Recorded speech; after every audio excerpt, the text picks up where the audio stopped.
Good evening, sci-fi movie nerds, and welcome to another episode of the Sci-Fi Movie Guy.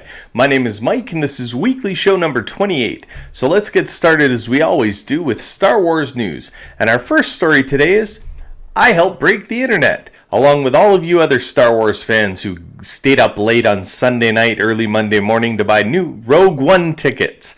At about 3 a.m. Eastern Time, the internet broke, and that's because everybody was logging on trying to get in to get Rogue One tickets. I was lucky enough to get Thursday night and Saturday matinee, so I'm going to see it twice.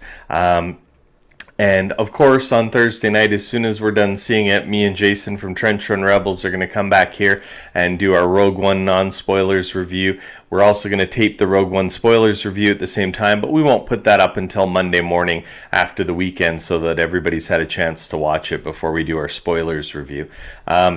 Also, this Sunday, we're going to do The Road to Rogue One. So this is going to be Jason and me breaking down the book Catalyst, which is a little bit of backstory into what the characters from Rogue One.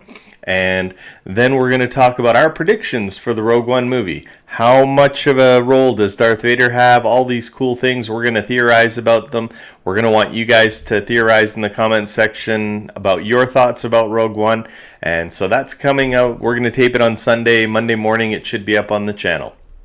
But I just wanted to tell you all, thank you so much to all you Star Wars fans for helping me break the internet.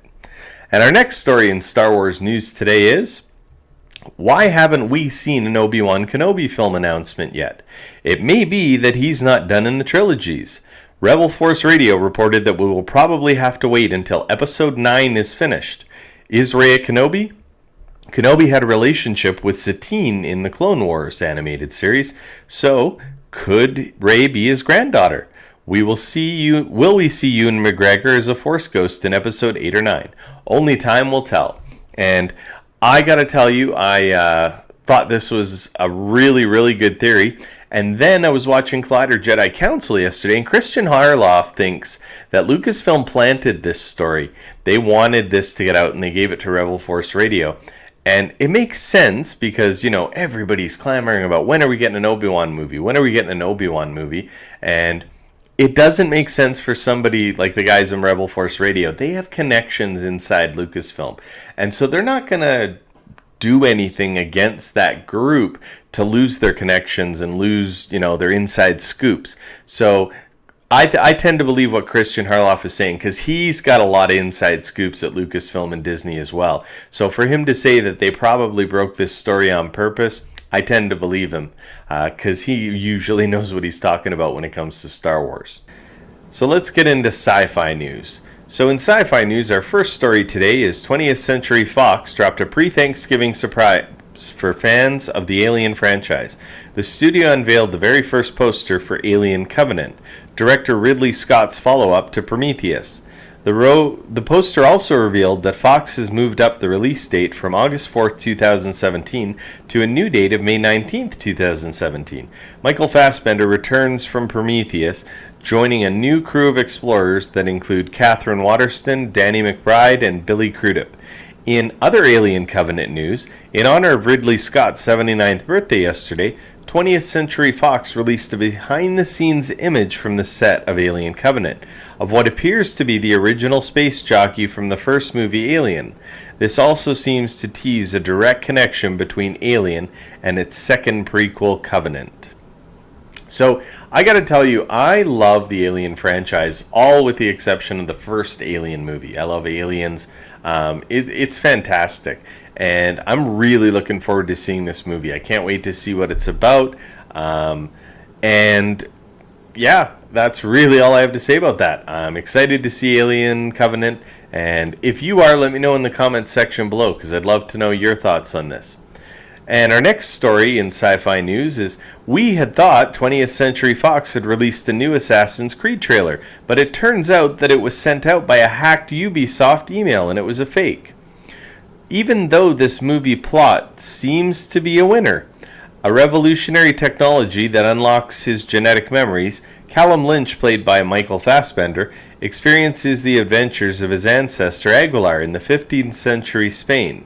Callum discovers he is descended from a mysterious secret society, the Assassins, and amasses incredible knowledge and skills to take on the oppressive and powerful Templar organization in the present day.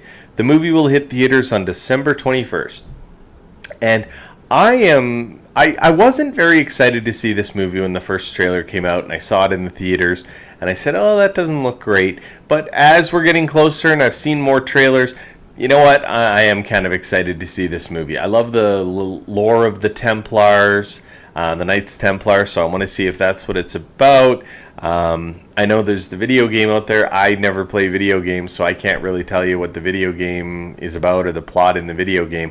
But you know what? The special effects look cool, and it's a Michael Fassbender movie. I love this actor. He doesn't usually do any movie unless he thinks the story's going to be great, so I'm looking forward to it. And in our last story today in Sci-Fi News, Phil Lord and Chris Miller returned to produce the Lego Batman movie after helming the Lego movie for Warner Brothers.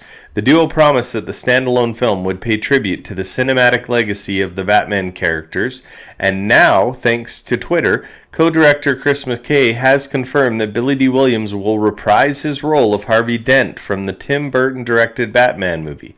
The size of Williams' part remains to be seen, so we will have to wait until February 10th, 2017 to find out more. And this is really good news because I love Billy D. Williams. He's such a great actor. I mean, Lando Calrissian, who didn't love this guy?